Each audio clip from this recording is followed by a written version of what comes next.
All right, everybody. So, this is Mr. Burgoon's American history class.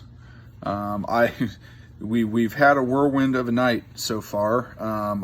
We were attempting to do a Zoom conference call in which we were going to record. That way, we could kind of share screens, and you could see my student as we are teaching the lesson, but. And I thought that was going to be very appropriate due to the fact that this was kind of how we were teaching for the remainder of the 2019-2020 school year. But like most of the remainder of the school year, sometimes technology doesn't always work with us, so we had to adapt. And so my lovely student here, my wife Nikki, will be sitting next to me, and we'll be recording this on the iPhone rather than Zoom. So bear with me, because we'll be flipping the camera around and showing you some of the things that we'll be accomplishing with today's class. Nope, still need that. Thank you. Okay, so what I like to do when I start my class is always come in and just kind of ask the students how they're doing. I like to start each class period, if possible, if you know the class period is not too jam-packed with what we need to get done. Sometimes it is just with the goofy schedules or you know, for whatever reason. But I like to kind of, you know, take the first 5 minutes or so of every class just to kind of let the kids socialize with me. I mean, I'm a social person. I like to talk to them. And it really helps me as an educator to get to know the kids better. So typically I come in, hey kids, how you doing? Are we doing good tonight? We're doing good. Good. So, we kind of discuss, just what's going on for that day with the first 5 minutes, and kind of ease our way into class. For this particular lesson, I like to ask the kids a question before we get into things, and that is, who has lived in the state of Kansas? Nikki, have you lived in the state of Kansas? I have. Yes, she has. Good. So that's one kind of check mark. I usually get a lot of hands on this one, just teaching in the state of Kansas. But I do teach in Kansas City, Kansas, which is right on that border. So we do have a lot of students that do live in Missouri. So my follow-up question is, who has lived in the state of Kansas for their entire life? Is that? I have. Me too. Hey, I've lived in the state of Kansas for my entire life. So that follow-up, then we just keep going down the rabbit hole. You know, who knows how important Kansas was in the outburst of the Civil War? Nikki, do you have any idea of? No? No idea. No. Perfect. Just setting me up to knock it out of the park. Perfect. Quit laughing. So that kind of segues us into some facts. You know, I would tell the kids that Kansas was an integral part of the outbreak of the Civil War. Kansas was at one point the battlegrounds pre-Civil War. Whether or not it would become a slave state, right? It could become a slave state or free. So you had a lot of people flooding to the state of Kansas and literally fighting to try and sway the political votes to make it a free or a slave state. So we kind of had that conversation, and then that segues into my first assignment for the day. Now you're going to get an expedited version of this tonight. We have 90-minute class periods, so usually I spread things out and kind of keep the kids changing, because 90 minutes is a long time to do, kind of one thing. So I give the kids, kind of short spurts, 15, 20 minutes maximum, and then get them moving onto something else. That way they're not getting stagnant. So that first assignment, if you will, that I would be giving them is one that I really like. It's called 10 Things I Did Not Know. And I'm going to flip the camera around here, I think. Help me out, Nikki. I think you're taking... Okay, so isn't technology fun? Apparently you cannot flip a video on your iPhone. Either that, or I just haven't figured out how to do that. So this is my computer screen. Again, like I said before this, Zoom would have been really nice. I could share my screen, but we were having some internet connectivity issues that was not allowing me to do that. So this worksheet would be uploaded to all of the students' their Google Classrooms prior to the class period, so that way they could just get on their Chromebooks, get right into it, and get going. With my honors classes, this is always, or my upper level classes, this is always an individual assignment. With some of my my lower achieving classes, this is something that I would typically allow them to partner up. So they get to talk with each other and sift through the book. But the gist of this assignment is that the students will utilize their textbooks, which I provide to them in class. They will skim through the chapter and find 10 facts about the Civil War, the pre-Civil War, whatever topic that we are discussing on that given chapter or day. And they will find 10 facts that they did not know about that particular subject. This is a good way for me to kind of check understanding prior to really introducing the subject. They have this. They fill out their name, date, hour. They have the instructions. I require complete sentences. Because at the high school level, you should be able to write incomplete sentences, and then give them the 10 kind of bullet points here for them to fill that out. I've had great success with this assignment in the past. The students really kind of seem to enjoy kind of flipping through the chapter and finding out some new facts about topics that maybe they've heard of before, or maybe they haven't. So this would be something that I would give them, roughly 10 to 15 minutes to get going on. I would typically make this due on Google Classroom the next time they see me, so before the next class period, which we're on a block schedule, so that would be in a couple of days. But most of the kids, if they are on point, will be able to finish this assignment in the allotted time during class. Okay, go to the next one. Okay, so after the students have that 15-minute period is up, or they've completed their 10 things assignment, we would then segue into my PowerPoint presentation. I'm a big believer in PowerPoint, especially with a history background, just because there's a lot of information that the students need to glean, and doing that with a PowerPoint presentation allows me to incorporate not only that information, but photos, videos, a lot of things that I can use to kind of differentiate the instruction. I think today we'll see through the couple of topics that we're going to go through today, you'll see a lot of information and some photographs. I don't know if I have any videos or if we'll have time for that. Again, I'm trying to do the expedited version of this, but my student here, I've got her. She's going to be watching the PowerPoint with me as we kind of go through it. Again, it'll be somewhat quick, as typically this is a 25, potentially 30-minute segment of my class period, where the students and I would really engage in a lot of conversation as we go through the material. So we'll be talking about congressional conflicts, compromises prior to the Civil War, and then we'll be talking about Bleeding Kansas. So we'll talk about the 3/5 compromise.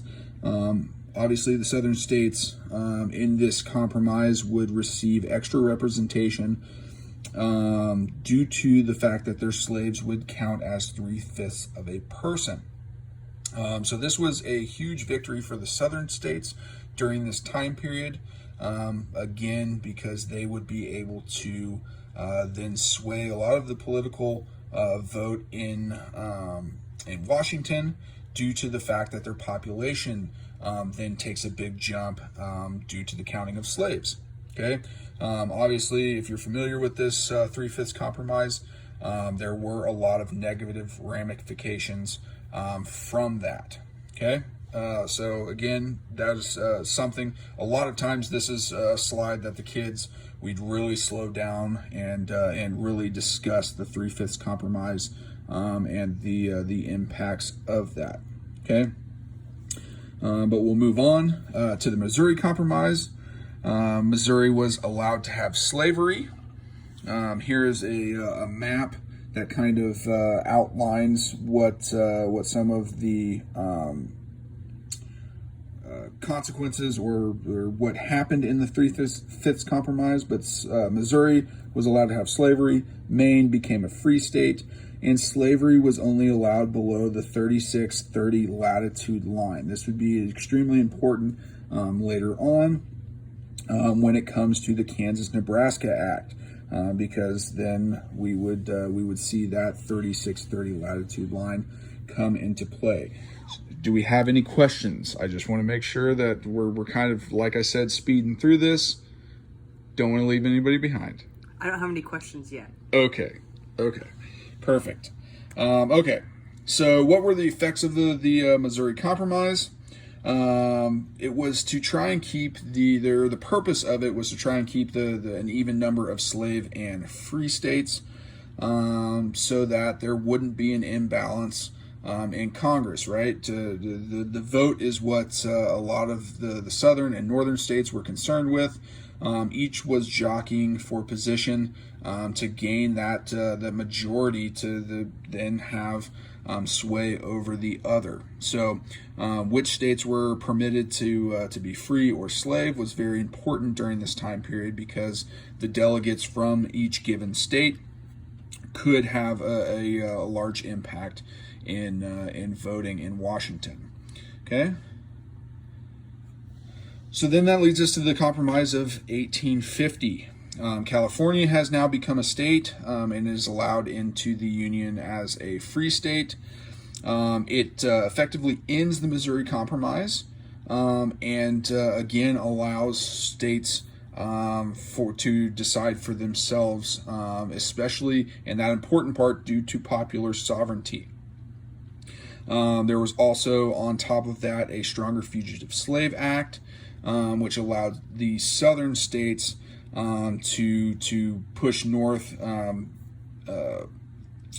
to recapture any kind of slaves that had escaped from southern states.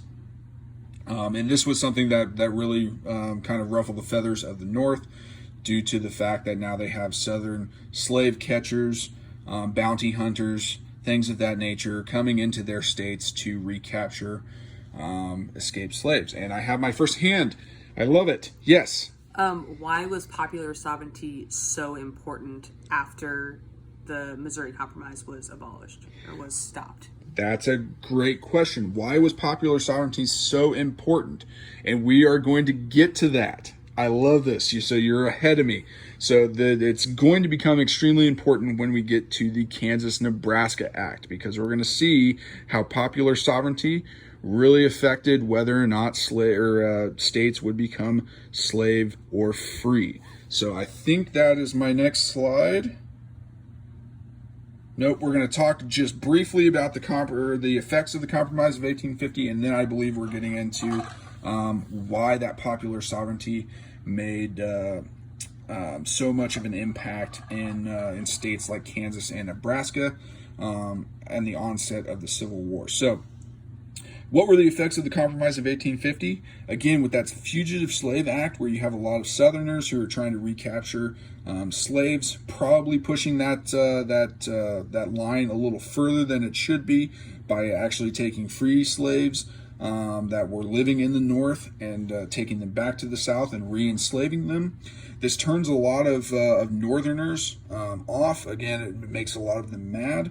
And we really kind of see the rise of abolitionists. And this is going to be important because we're going to talk about one of the most famous abolitionists and kind of really tie in this the state of Kansas with John Brown, who came to Kansas as a abolitionist and really stirred the pot here pre-Civil War. Okay, so now we get to your question, Miss Burgoon. Mrs. Burgoon. You're Mrs. Burgoon. The Kansas-Nebraska Act. So the Kansas-Nebraska Act allowed citizens in both the state, the new territories becoming states of Kansas and Nebraska, to choose for themselves due to popular sovereignty, right? That vote whether or not their territories would become either slave states or free states. And this was extremely important because for one of the first times in history, pre-Civil War, you have two new territories that are going to be able to choose slave or free based on voting. And so you're going to see the effects of that being a lot of people are going to come to these states to try and sway the vote to their political beliefs, right? You're going to have a lot of Southerners coming to these states to try and advocate for a slave state so that they can then own the delegate votes in Washington. You're also going to have a lot of people that are pushing for free states, a lot of these abolitionists, to make sure that that Kansas and Nebraska remain free. We have another question. Yes, ma'am. Is there not a way then for anyone to determine whether or not someone is actually a resident of Kansas or Nebraska territories to stop these people from coming in? And that's another great question. So she's asking about the how to determine whether a person is like a citizen of Kansas or a citizen of Nebraska. Yeah. And at this time period, there really wasn't. Again, these are new territories in a budding United States. So they're becoming states in the Union or the United States, if you will. Now there is going to be certain requirements as far as land ownership, things of that nature that would allow somebody to vote differently. But as we're going to talk about in some of our later lessons, voting was still a very primitive kind of process, right? There really wasn't any way to for people at the polls to be able to verify a lot of the information that was being given to them. So you did see a lot of influx of people from all over the country coming to Kansas, passing themselves off as potential residents or landowners. That way they could try and sway the vote. There was numerous accounts of polls that would actually have more votes cast than actual residents or people that should be voting in that area. So that's a great question. I appreciate it, and we're gonna continue on with the Kansas-Nebraska Act. So what were the effects, right? The abolitionist pro-slavery groups, they fought literally to control the governments of the time. Kansas itself, it turned into a war zone.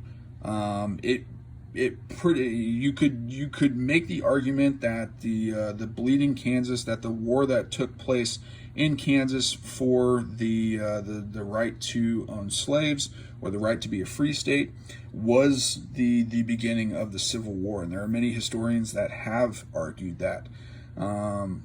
Rather than the traditional date of the onset of the Civil War that we get in the history books, because people were actually engaging in combat. Okay, so Bleeding Kansas and John Brown. We're going to kind of burn through this because I know it's getting a little lengthy. After the Kansas-Nebraska Act, people, again, from all over the country began to pour into Kansas and Nebraska to try and sway the votes in their direction. This led to a lot of physical contact, again, between these abolitionists, people that believed in free states, versus the people that believed in slavery. So border ruffians, a lot of the militants that were coming into Kansas came from a lot of the states that border Kansas, right? So Missouri was one of the largest, Missouri being a slave state, sending people over into Kansas to again try to attack a lot of these free establishments, these free cities, free towns, to try and intimidate or ransack them to the point where people would give up their their kind of fight for being a free state. We'll skip on. So the attack of Lawrence was one of the largest kind of battles or events. It led to John Brown, who's one of the most famous abolitionists in history, really, kind of wanting to retaliate for border ruffians attacking that free settlement. He goes on to attack a couple of slave traders at the Pottawatomie Creek, which is in southern Kansas, near Osawatomie. And this would be known as the Pottawatomie Massacre. Brown continues to fight. He would then create a militia, and they would start to wage war against not only the border ruffians, but later on we would see that he would then push his way to the east, and probably one of the most famous events of Brown's abolitionist career, at Harper's Ferry. He would again clash with southern states and slave owners. So here we'll talk about that. October 16th, 1859, they were planning a raid on Harper's Ferry to try and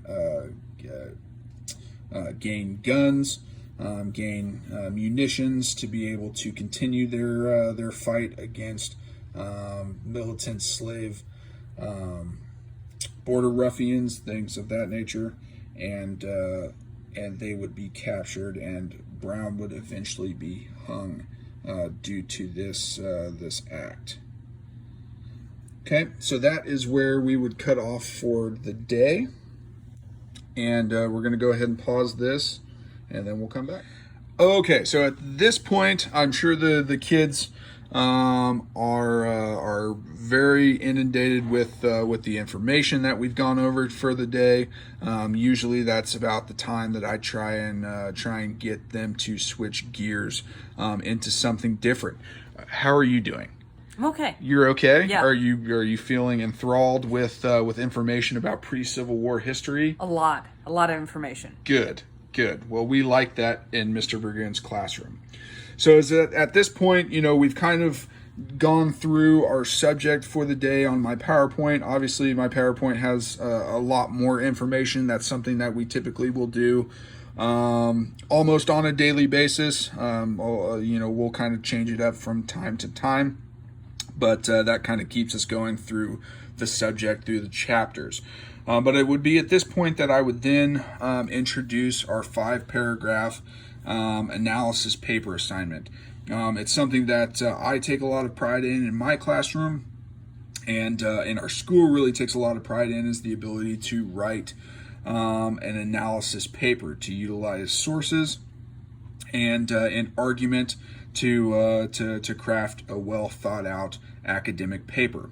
So as something that we work in my class a lot, the students would be familiar with a lot of these things, but we'll kind of go through them here today. So I would introduce this assignment to them.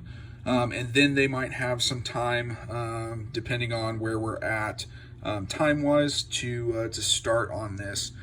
Typically, this would be then an assignment that they would have multiple days to work on, typically upwards of a week, so that I could go through and kind of make sure that they're doing the things that they need to be doing research-wise and writing-wise.